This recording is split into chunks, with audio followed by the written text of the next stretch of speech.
Hello and welcome to Get to Know Them podcast. This is a podcast in which I'm gonna talk with some of the world's highest performers in order to learn more about them. I'm your host, Ken Shuligoy. I hope you enjoy. Who do we get to know today? Andrej Vistica. And who is Andrej Vistica? What do you do, Andrej? I'm a Croatian triathlete. I started with triathlon actually very late in my life to be a professional. I started when I was 23 without any major background in any sport actually in any sport, not just the sports that are part of triathlon. And then I fell in love with the sport and decided to kind of see how far can I go in the sport. And I was lucky enough to be able to be a professional, to live from doing the sport, and I've been doing that for the last 11 years. So yeah. That's quite an interesting story. What's the thing that you like the most about triathlon, and which thing do you dislike the most? Well, I especially in the beginning, I liked that I was improving on such a fast rate, but that's also normal when you start doing something new. It's to be expected that you will improve. So that's kind of what got me into it because I was running one pace that felt hard, and a couple of months after that, the same pace felt easy, and that was what was pushing me forward. And well, the bad things about triathlon came a little bit later, and rapidly at the beginning, and it was even my strongest discipline for a while, I would say, at the beginning.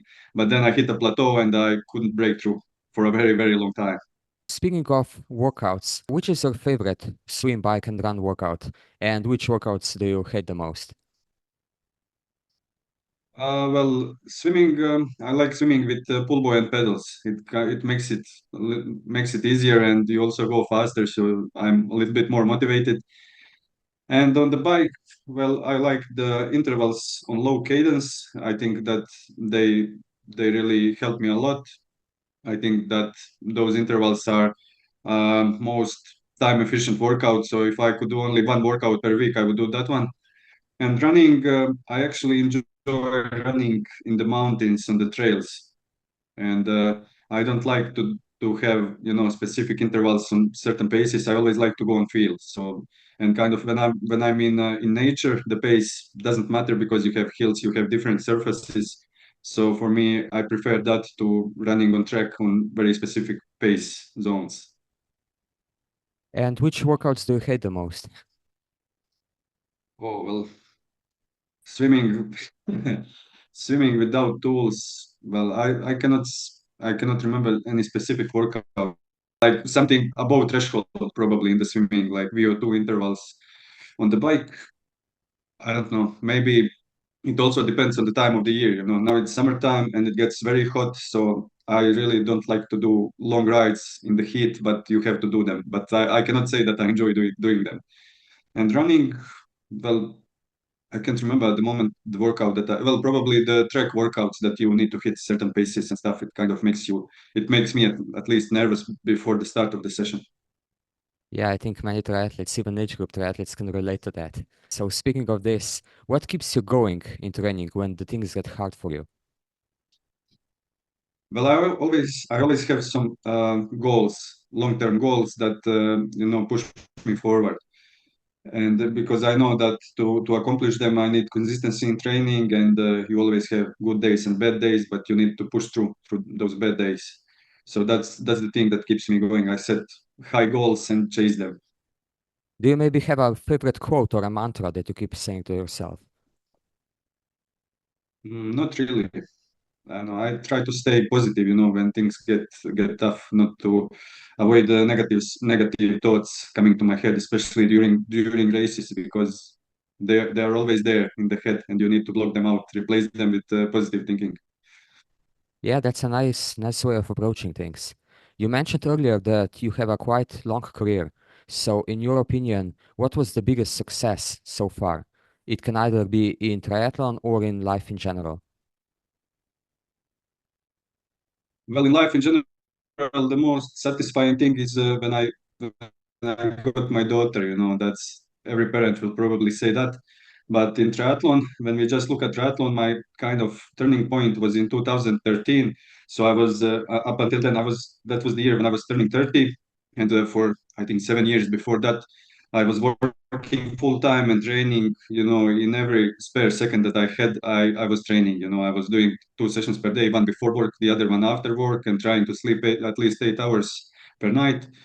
And I didn't have any free time, for friends, for girlfriends, or it was very time consuming. And in the year before that, up until then, the results were, going forward each year. But I had a bad year in 2012, and I started to think in 2013 is the time, to at least set a deadline to the goal that I was chasing, because I was turning 30 and I didn't have a life outside of work and sport.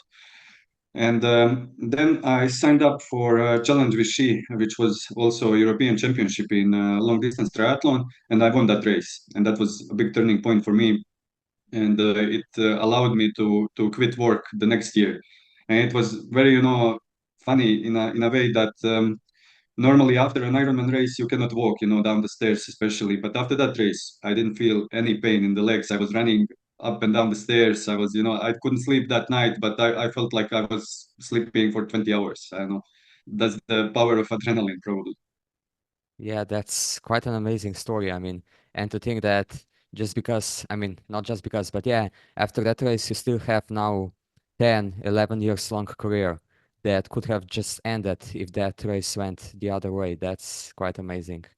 Well, the next year when I turned pro, it was also a difficult year, kind of, because I got a contract with Team TBB, but it was obvious there was a split between the main coach and the guy who was running marketing, and it was obvious that the team won't be there the next year.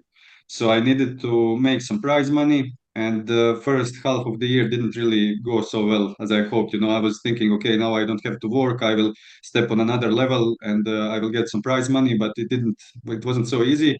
And then I went to Embrunman for the first time, and I was literally thinking the night before the race, if I don't make a good result here, then it's all over. I need to go back to work, and then it will be very difficult to pursue triathlon any longer. And that night, I think I didn't sleep for 20 minutes, in total.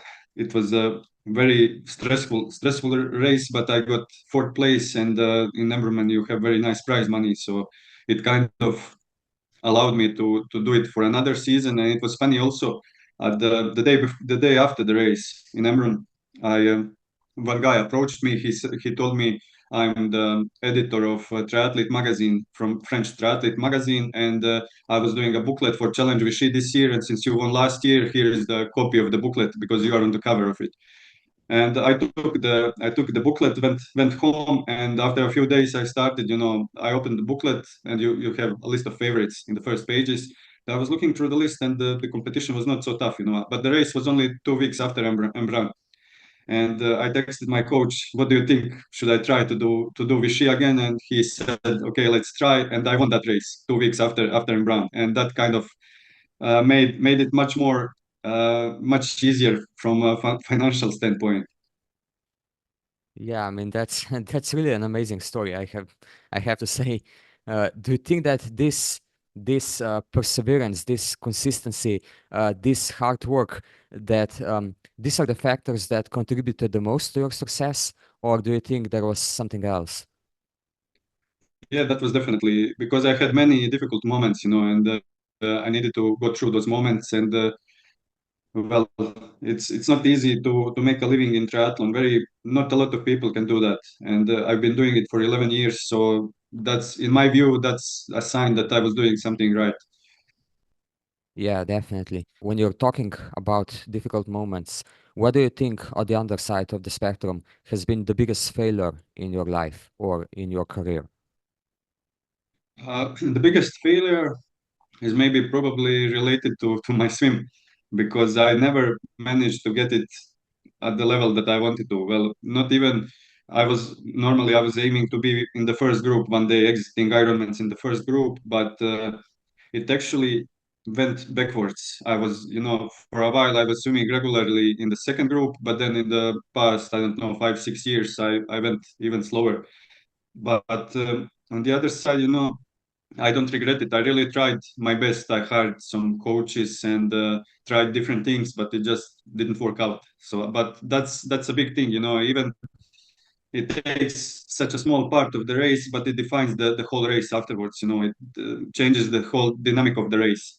And if I was swimming a couple of minutes faster, my results and career would look very, very different than what it is now. It's totally different race. When you swim, even when you swim in the second group, you still have strong cyclists around you, and even riding at legal distance, it's much easier than when you are all alone. And it happens to me very often, almost at most races, it happens that I'm riding alone, and it's very taxing, both physically and also mentally.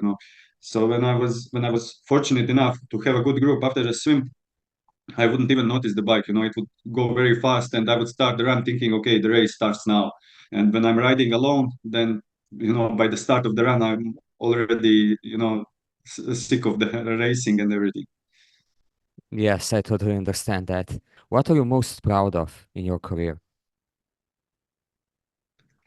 I'm most proud of that I became a professional from the point where I started. Because at the beginning it was I was just starting out at 23 years old, and it was very, very long way from my level to the level where I needed to go to become a professional, and I needed to close that gap while working full time. So that's the thing that I'm most proud of.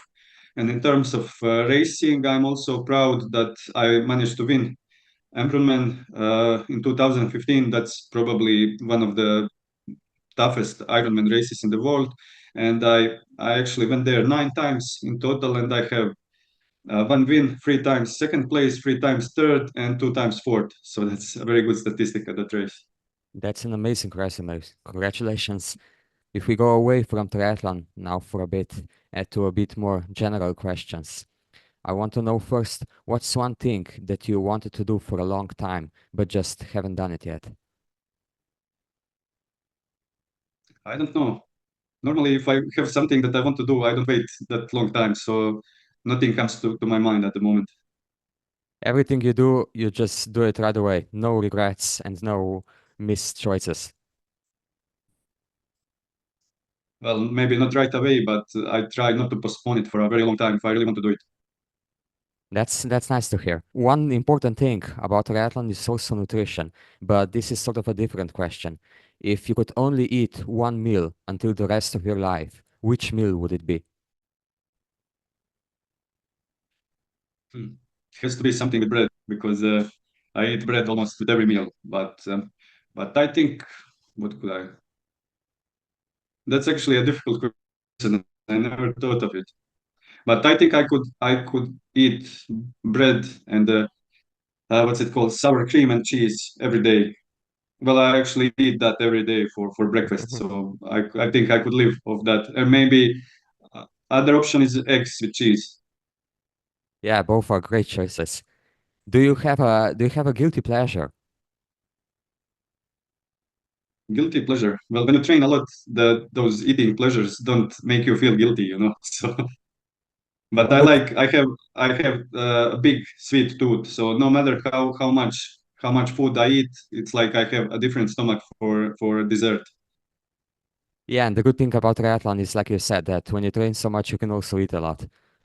Which is the one thing that annoys you or makes you angry?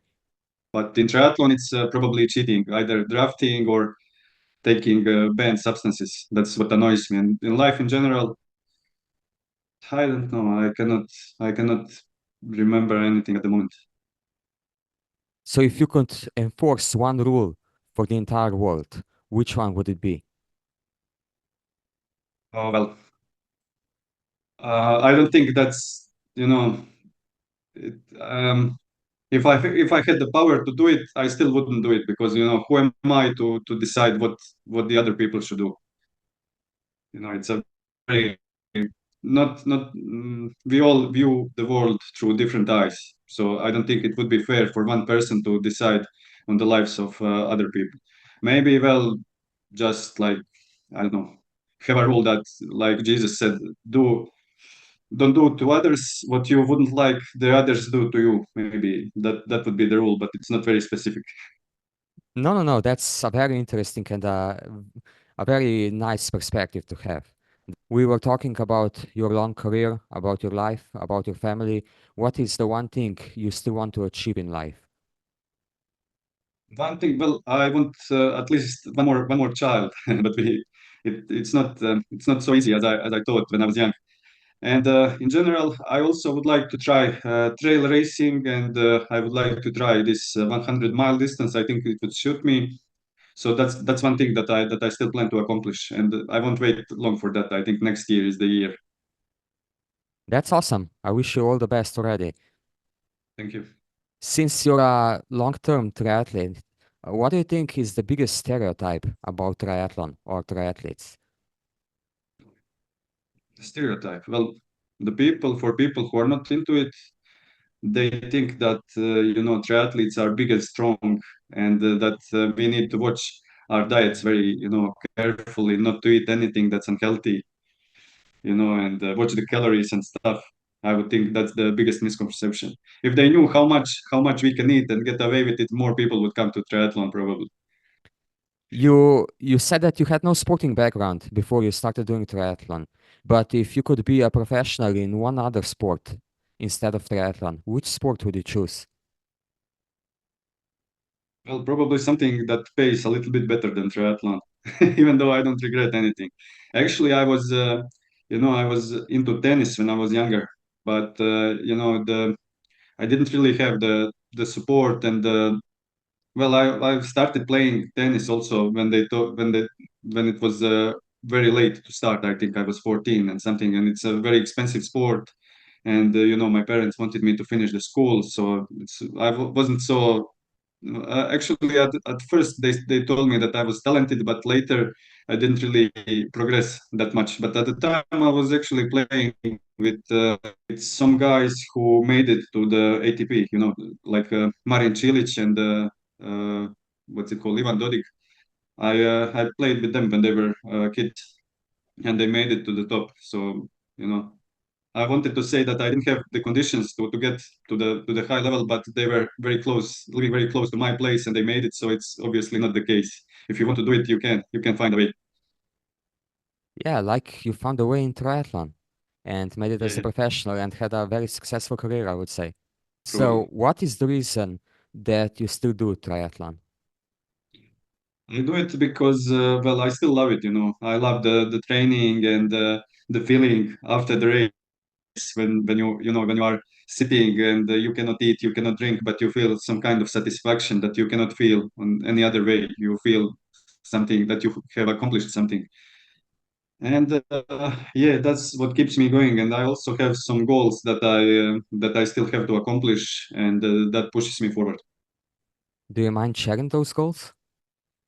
Yeah, well, actually, some of them are now. I wanted to win an Ironman. I wanted to go sub 8 in an Ironman, and to do. I was only once in Hawaii, and I wanted to go back there and have a better result. But unfortunately, now after Klagenfurt, probably none of those goals will be accomplished, and because I don't plan to do any official Ironmans this year and next year, and this is probably my final season as a triathlon professional.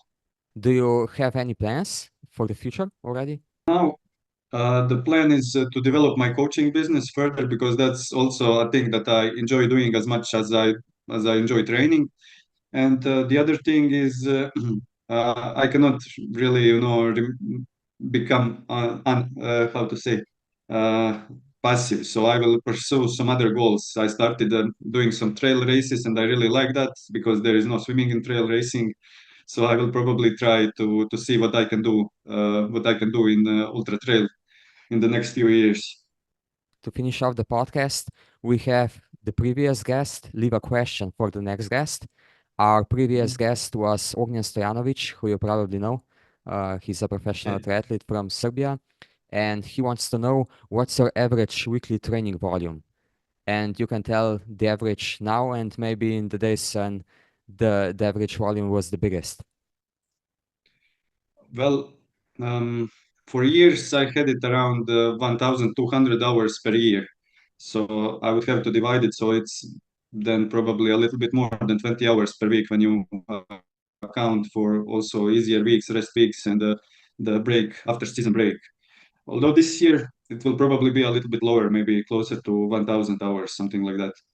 Those are big numbers, and that's very interesting to hear what professional training looks like, or how much work a professional triathlete does. What is your question that you're leaving for the next upcoming guest of the show? Do I know who is the next guest? Can I know or No, but I can give you a hint that he's also a professional triathlete. okay? So that's a difficult thing.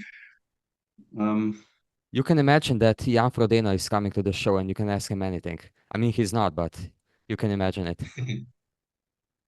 okay, so maybe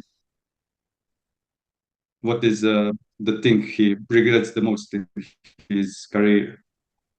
Although that's maybe a question that you will ask. No, we Hmm. can go with that. What's the biggest What's regret in his career? uh, Yeah, sure, we can go with that. Thank you very much, Andrej, for coming on the show.